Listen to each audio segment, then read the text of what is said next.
जोहार, जय धर्मेश।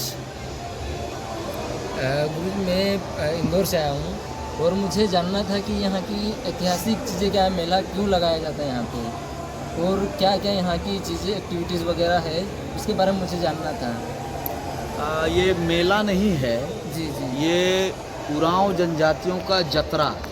जिस तरह से हिंदू धर्म में दुर्गा पूजा वगैरह जो मनाया जाता है, उसी तरह का ये हमारा एक बहुत बड़ा पर्व है। हाँ, ये मेला नहीं है, ऐतिहासिक पर्व है जिसे हम लोग जतरा के नाम से बोलते हैं। जी जी।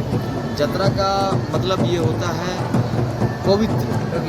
पवित्र तो मतलब पवित्र आत्मा और शरीर को पवित्र करना, है ना। और उसी का यहाँ 40 पाढ़ा कहने का मतलब है हमारा उरांव जनजातियों का 4 प्रदेश हुआ करता था जी। सुरगुजा प्रदेश, छेछाड़ी प्रदेश, हीरा बरवे और ये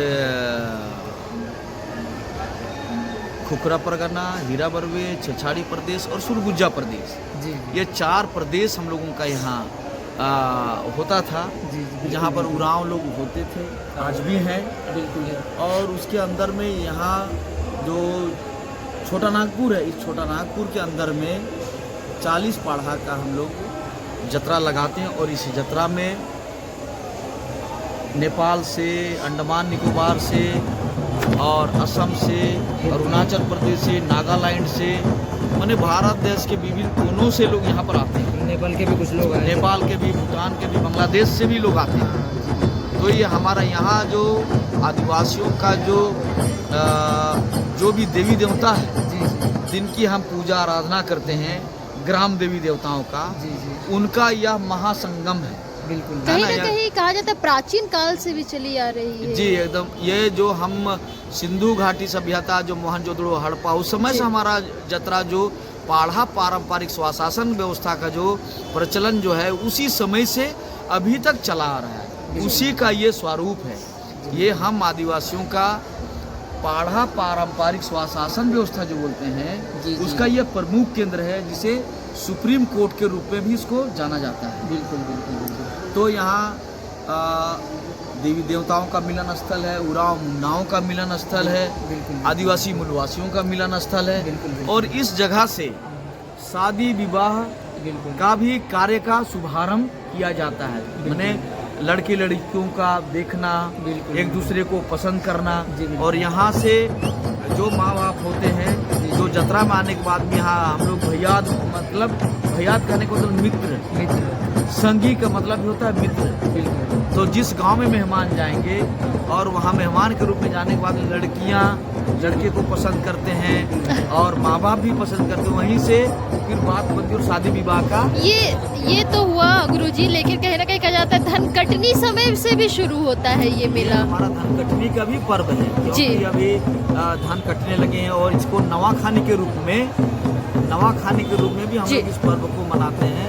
और जो भी नया धान जो निकला हुआ है उसका हम लोग चिवड़ा बनाते हैं और जो लडुआ बोलते हैं चावल का, वो सब बना के मेहमानों को हम लोग खिलाते हैं। यानी कि ताज़ा ताज़ा व्यंजन जो होता है वो तैयार होता है। जी, आप इस तरह की पीढ़ी को बचाए रखने के लिए आप लोग का अगला कदम क्या है कि इसी तरह पीढ़ी दर पीढ़ी ये चलता रहे? हमारे पूर्वजों ने हमें सौंपा है, हमारे बाप दादाओं ने। अब हम आने वाला पीढ़ी को, हम लोग उस पीढ़ी को, इस धरोहर को हम लोग सौंपने वाले हैं। जी। एक क्वेश्चन है कि जैसे कि आप बता रहे हो कि आप वो करो, मतलब पीढ़ी दर पीढ़ी चलाने के लिए, बाकी अदर स्टेट हो गए जैसे MP, UP, राजस्थान, गुजरात, महाराष्ट्र, इन स्टेट में ये जो आदिवासी की एक्टिविटीज़ है, कल्चरल है, जो आप लोग मानते हो, वो चीज़ उस चीज़ से मतलब थोड़ा दूर हट के जा रहे हैं। तो उस चीज़ के लिए मतलब क्या करना चाहिए, उसके बारे में आपसे भी थोड़ा कहीं ना कहीं अपनी संस्कृति जो है वो लोग भूलते नजर आ रहे हैं। जी, ये बात है कि देखिए, आप सिंधु घाटी या मोहनजोदड़ो से हम लोगों का जो कारवां, माने हमारे जैसे आर्यों के साथ में हमारा संघर्ष हुआ, मुगलों के साथ हमारा संघर्ष हुआ, अंग्रेजों के साथ संघर्ष हुआ, लगातार आदिवासियों के साथ में संघर्ष। अभी भी हम जल जंगल जमीन को लेकर, अपनी सभ्यता संस्कृति, अपने भाषा को लेकर आज भी हम लोग संघर्ष कर रहे हैं। और ये एक धरोहर जो है, जिसको हम लोग संजोने का काम, बचाने का काम कर रहे हैं।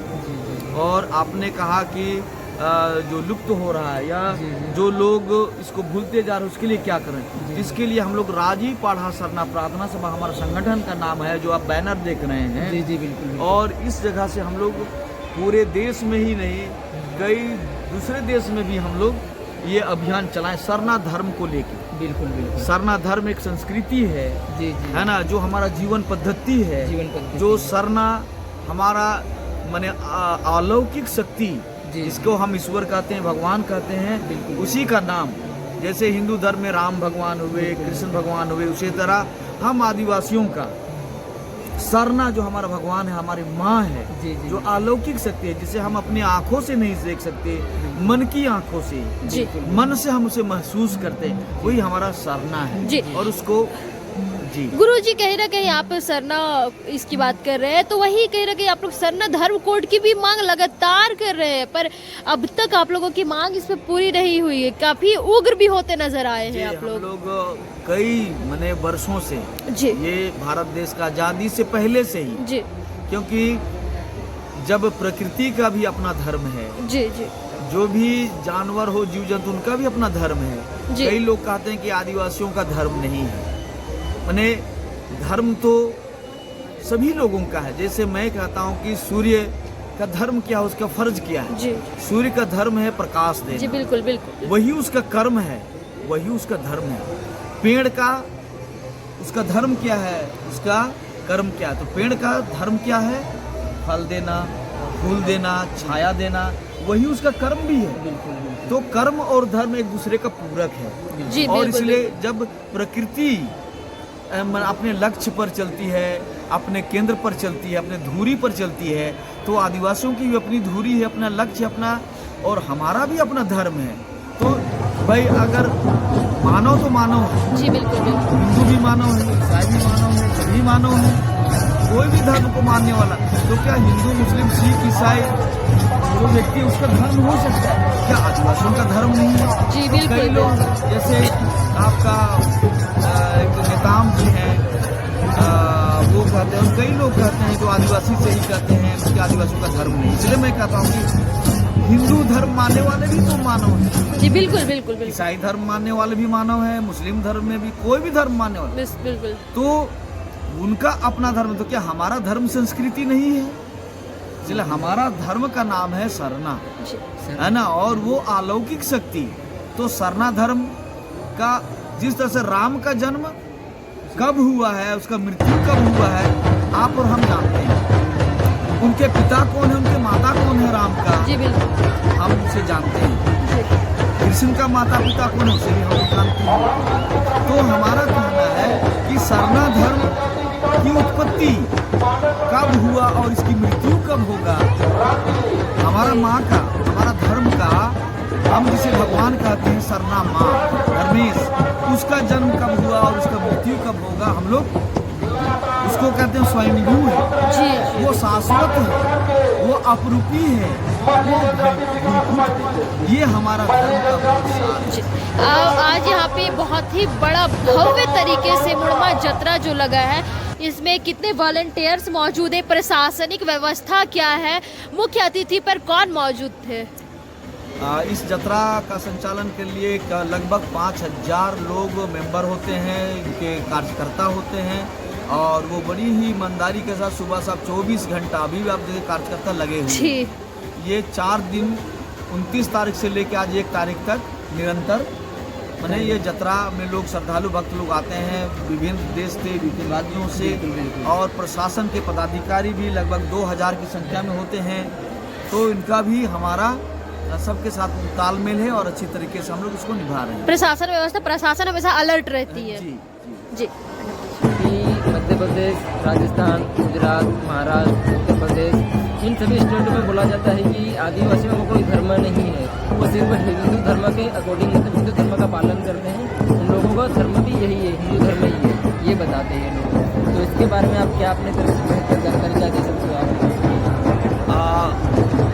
मैं जो आपका जो सवाल है, जो लोग कहते हैं कि आदिवासियों का कोई धर्म नहीं है और वो लोग हिंदू धर्म के अंग हैं, तो उनका कहना बिल्कुल माने सही नहीं है, क्योंकि भारत के संविधान में आदिवासियों के लिए 5वीं अनुसूची और 6वीं अनुसूची बनाया गया है भारत के संविधान में। और हिंदू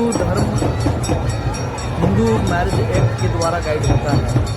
हम आदिवासी जहाँ पर भी रहते हैं कस्टमरी लॉ से हम लोग गाइड होते हैं। तो ये तो बिल्कुल अलग हो गया। यहीं पर हम लोग अलग हो गए कि हिंदू और मैरिज से गाइड होते हैं, क्रिश्चियन जो है कैनन लॉ से गाइड होते हैं, मुसलमान जो है वो शरीयत से गाइड होते हैं। भारत देश में भारत के संविधान में 6 तरह के धर्म का माना जाता है। बिल्कुल बिल्कुल 6 तरह का। और रह गया आदिवासियों के लिए जो 5th शेड्यूल बनाया गया, 6th शेड्यूल बनाया गया, और हमें कस्टमरी लॉ के द्वारा हमें तो जहाँ जहाँ भी आदिवासी हैं तो कस्टमरी लॉ से गाइड होते हैं। बिल्कुल। और वो जिस परंपरा जिस संस्कृति को मानते हैं, जैसे हम सरना मानते हैं, वही मेरा धर्म हुआ। बिल्कुल ठीक है ना। और इसीलिए मैंने 6 धर्मों में हिंदू, मुस्लिम, सिख, ईसाई, जैन, बौद्ध, इन धर्मों में जैसे हरिजन के लिए 341 धारा में कहा गया कि जो लोग भी माने हरिजन है, अनुसूचित जाति में जो लोग हैं, अगर वो बौद्ध धर्म को मानते हैं या हिंदू धर्म को मानते हैं, यदि वो बौद्ध या हिंदू धर्म को नहीं मानेंगे तो उसको अनुसूचित जाति का लाभ नहीं मिलेगा।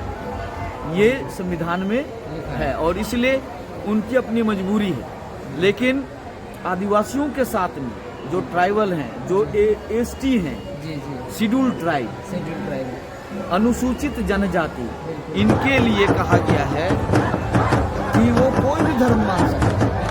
एक तरफ हमारे आदिवासी कहते हैं कि भाई आदिवासियों को कोई धर्म नहीं है, क्योंकि यहाँ पर बहुत बड़ा पॉलिटिक्स है। एक तरफ कहा जाता है कि आदिवासियों को कोई धर्म नहीं है, दूसरी तरफ एसी के लिए 341 धारा में कहा गया कि जो लोग अनुसूचित जाति के होंगे या तो बौद्ध धर्म, किसी भी उसको बौद्ध धर्म या हिंदू धर्म रहना, टारगेट भी किया जा सकता है। हाँ, टारगेट भी किया जा सकता है। दूसरी बात हमारे लिए क्या कहा गया कि अनुसूचित जनजाति शेड्यूल ट्राइब को शेड्यूल किया गया कि उनकी सभ्यता, संस्कृति, भाषा, जो हमारा जो 4-5 क्राइटेरिया है, उस क्राइटेरिया को भारत देश के संविधान में चिन्हित किया गया है कि जो उस चीज को फुलफिल करता है वही अनुसूचित जनजाति होगा। अब यहाँ पर जब अगर हम खुला हमें छोड़ दिया गया, अनुसूचित कोई भी धर्म आप मान सकते हैं कि इन 6 धर्मों में कोई भी धर्म में आप मान सकते हैं। एक तरफ तब भाई हमारा धर्म आप क्यों नहीं दे रहे, जब हम सरना मांग रहे हैं, एक तरफ आप धर्म दे नहीं रहे और हमें आप मजबूर कर रहे हैं कि आप हिंदू धर्म में लिखा लो, ईसाई धर्म में, तो हमारा अनुसूचित जनजाति है, बहुत सारे ईसाई धर्म में चले गए हैं, हमारे अनुसूचित जनजाति जो है हिंदू धर्म में चले गए हैं, हमारे अनुसूचित जनजाति को लोग इस्लाम धर्म में चले गए, जैन बौद्ध में चले गए। तो ये तो जब तो मैंने कहा कि हमारा धर्म शाश्वत है, हमारा धर्म अद्वितीय है, हमारा सरना धर्म का, हमारा भगवान का जन्म ना मृत्यु कोई नहीं बता सकता। लेकिन बाकी धर्म के जो भी पैगंबर आए, चाहे राम आया, कृष्ण आया, ईसा मसीह आया और माता मरियम आया, चाहे जैन आए, बौद्ध, इनका जन्म हुआ है, मृत्यु भी हुआ है, लेकिन हमारा भगवान सरना जो है वो शाश्वत है, वो अपरूपी है ना। जी बिल्कुल, यही है ना। तो ये हमारा सरना है। तो लोग धर्म के बारे में नहीं जानते और कहते आदिवासियों का तो धर्म जो निराकार है ना, वो मूर्ति की पूजा नहीं करते, वो प्रकृति की उपासना करता है और प्रकृति किसी के साथ भेदभाव नहीं। इसलिए सूर्य का धर्म क्या है, उसका धर्म और फर्ज क्या है, कर्म क्या है। सूर्य का कर्म वही उसका कर्म है और वही उसका धर्म भी है। पेड़ का उसका धर्म भी और कर्म भी क्या है, फल देना। तो किसी को नहीं कहता मेरे पेड़ से फल मत, मेरे छाये में मत। सूर्य ये नहीं कहता कि हम तुम्हें प्रकाश नहीं देंगे। तो आप अनुभव करते हैं, महसूस करते हैं। अगर ठंडा लग रहा है तो धूप में जाते हैं तो अब गर्मी का महसूस करते हैं। बिल्कुल बिल्कुल। गर्मी लगता है तब पेड़ के छांव में आते हैं तो आप ठंड महसूस करते हैं। तो सारना का मतलब होता है महसूस करना, फील करना, यही है सरना धर्म।